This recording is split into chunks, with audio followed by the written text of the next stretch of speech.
Primer version 21 contains a new solid split feature. This presentation will demo this new feature. Primer version 21 contains a new solid split feature, split and propagate. This method splits the solid elements from the selected face.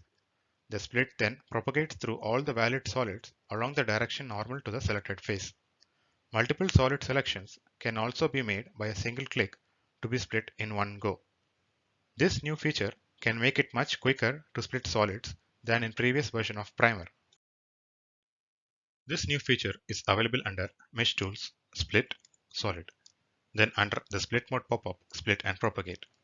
The solids are split by selecting a face from which the selection propagates until there are no more valid solids. Selecting a face shows the preview of the selected solid elements that are going to be split and how they will be split. In this case, the split is based on the first option, Split Both Axes, which splits the solids both vertically and horizontally based on their selected face.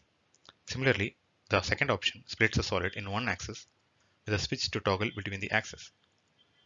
The third one splits the solid in the third axis normal to the selected face. This feedback area shows how many solid elements are selected and will be split.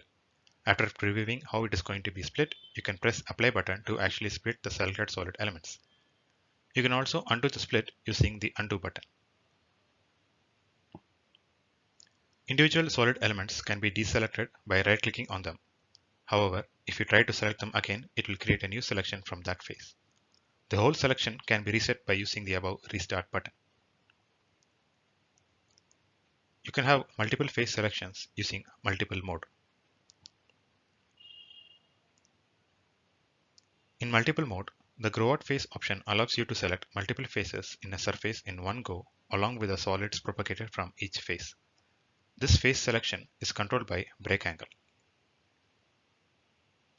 In case the elements are not in the same orientation for split with one axis, you can align the elements using Align Selected.